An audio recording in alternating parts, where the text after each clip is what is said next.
Bien, vámonos por las ramas. Pero bueno, lo voy a tratar de estudiar un poquito. Porque aparte de lo que vi como el tema de las conferencias y de unos estudios como divulgación, ¿no? Unos artículos que mencionaba del metabolismo urbano. El metabolismo urbano, correcto. Sí, bueno, en ese sentido, por ejemplo, la parte de la ciudad, desde un punto de vista del mismo urbanismo, hay como una rama que va a ser la parte del urbanismo ecológico. Entonces, sobre el tema de la parte de ecología, pues como cualquier ecosistema, pues la ciudad es un lugar donde tenemos un conjunto de seres vivos, un conjunto de tanto plantas, animales, personas, un entorno, un clima y demás. Entonces, pues comparte prácticamente cualquier característica de un ecosistema. Entonces, en ese lado, pues básicamente es un ecosistema urbano, pero es un ecosistema. Entonces, hay ciertos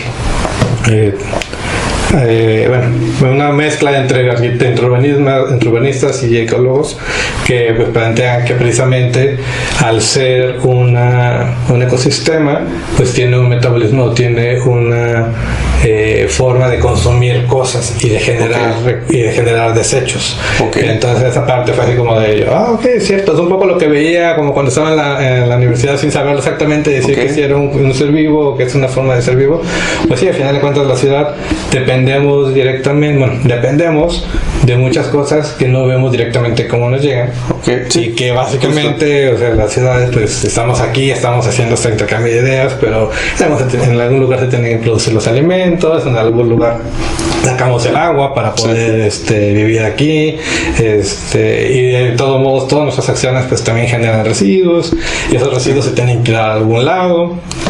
Y a lo mejor los que nos pueden ser un poquito más familiares son las que tenemos a lo mejor en las calles, basura tirada, el smog que generan a lo mejor los carros, ¿no? Pero al final de cuentas el impacto, la cantidad de residuos que generamos, pues lo vamos a enterrar a algún lado, en algún lado fuera de la ciudad, no lo vemos.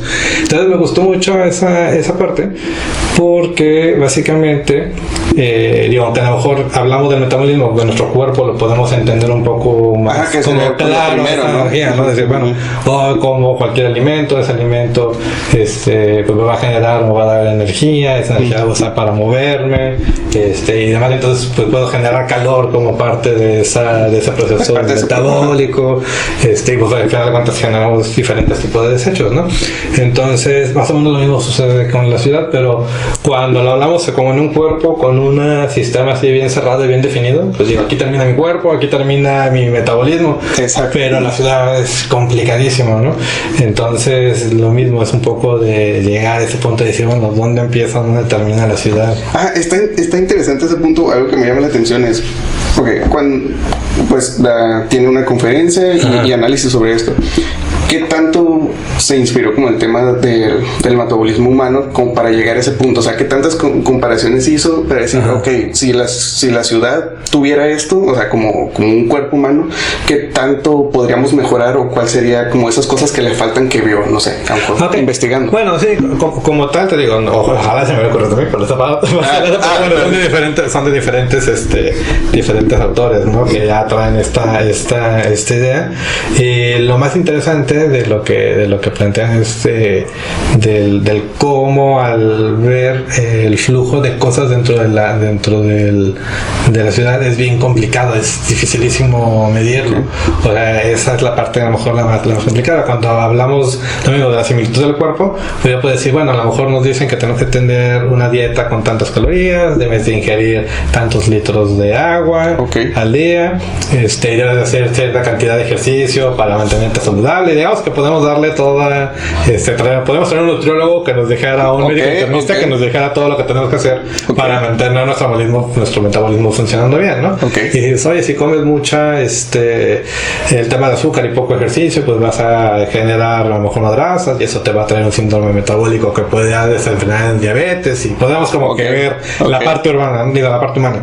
Pero en la parte del urbanismo al ser también como esta ente que está cerrada, bueno, que tiene fronteras y demás, pues también tenemos consumo de agua, tenemos consumo de alimentos o de materiales, que a lo mejor lo podemos pensar directamente en la comida que nos llega como ciudadanos, pero la ciudad tiene que alimentarse de algún lugar para crecer. Sí. Entonces, pues básicamente con nuestra acción de arquitectos y urbanistas, pues es de las más devastadoras en cuanto a impacto ambiental, porque la primera que hacemos es cambiar el uso del suelo natural a algo construido, y luego para construirlo tenemos que sacar material de algún otro lado y termina en otro lugar, y termina acá, ¿no? Entonces lo transformamos y claro, le agregamos valor, y ese valor nos permite aumentar nuestra calidad de vida. Digo, tiene muchas cosas positivas, sí, pero al final de cuentas en otro lado que no vemos es donde lo estamos también afectando, lo que estás perjudicando en algún punto.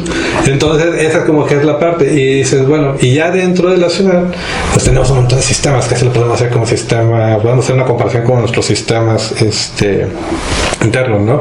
La parte de, bueno, venas, el tema de vialidades, ¿no? Como decías un poco, el sistema circulatorio, pues también tenemos estos sistemas viales que derivan de este sistema vial primario, donde pues las localidades principales de la ciudad, y luego nuestras pequeñas venas que pueden ser los vasos del cuerpo y que nos permiten llevar y movernos dentro de la ciudad, ¿no? Pero la parte del metabolismo o la parte de cómo procesar todo lo que tenemos dentro de la ciudad, pues es donde se complica ya, porque pues básicamente a lo mejor la unidad más pequeña en la que podríamos analizar sería la vivienda o la familia. Sí, porque ya si nos vamos al tema personal, pues todavía sería mucho más complicado, más atomizado el cómo analizarlo. Entonces, pues cada vivienda es un lugar en donde se consume agua, en donde se consumen materiales, pero también consumimos otra cosa que a lo mejor en el cuerpo no lo vemos tan clara, que es la energía. Porque nosotros producimos con el metabolismo pues producimos nuestra energía que nos mantiene en movimiento. Pero la ciudad como tal pues no la produce de esa forma, ¿no? Entonces requerimos la parte de la energía, y sería la energía eléctrica la que estaríamos utilizando para estos procesos y lo que nos mueve a todo y todo. Sí, que las casas vendrían a ser como pues, células, ¿no? Básicamente. Sí. Entonces precisamente, bueno, esa es la propuesta de diferentes autores que vienen desde los 70s, 80s, y que por diferentes lugares han tratado de medir el metabolismo de las ciudades. Y lo más complicado es que cuando quieren medir el metabolismo de las ciudades, empezar cuando tienes una ciudad que está, digamos, ciudad normal dentro del continente y demás, pues es difícil de encontrar los límites. Y donde ha sido más fácil estudiarlas es donde están ciudades que son prácticamente islas, tipo, a lo mejor Hong Kong, que puede ser ciudad-isla, ¿no? Tienes un límite bien establecido y sabes cuándo entra y cuándo sale algo. Pero si nos pusiéramos aquí en Tijuana, tal vez dices, bueno, puedo saber cuándo sale algo de la frontera, pero hacia el otro lado, o sea, hacia la parte sur oeste, ya no sabemos dónde entra, qué sale, ¿no? Entonces esa es la parte más complicada que se ha tenido para poder como medirlo, modelarlo y demás. Pero pues de alguna forma u otra dices, pues sí sabemos que se están haciendo ese tipo de procesos. Entonces en eso andaba, y precisamente en uno de los trabajos, de los artículos de divulgación, salen de un trabajo más o menos de final de maestría, que precisamente me estaba dando la tarea de cómo buscar tratar de medir el metabolismo de Tijuana. Y bueno, y entonces empezó a ver, y dicen la parte de las estrategias o los modelos para hacerlo. No, pues tienes que revisar modelos económicos, o tienes que buscar modelos demás, pero pues que se quedan en escala macro, que se quedan con datos a nivel país y demás, ¿no? Bueno, país o estados, o cuando mucho municipio, en el mejor de los casos, porque también son datos que muchas veces a las autoridades pues no le significan nada, porque no alcanzan a ver exactamente cómo pueden utilizar cierta información. Entonces pues básicamente no tiene mucho sentido para ellos cuantificarlos, o si se cuantifican por diferentes entidades o diferentes dependencias, y pues para cruzar la información también es complicado. Entonces, por ejemplo, una parte del ejercicio era tomar un trabajo del Colegio de la Frontera Norte, que habían ya analizado un poco los residuos que producían ciertas colonias de Tijuana.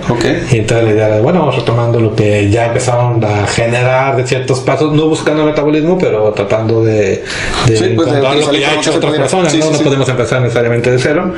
Entonces, pues esa parte de ya se produjo tanta basura en tales lugares y demás, ¿no? Y también estaba interesante porque la perspectiva de este estudio era precisamente hablar de diferentes clases socioeconómicas. Entonces, como para ver si a lo mejor dentro de la clase había diferencias de cantidad de producción de residuos.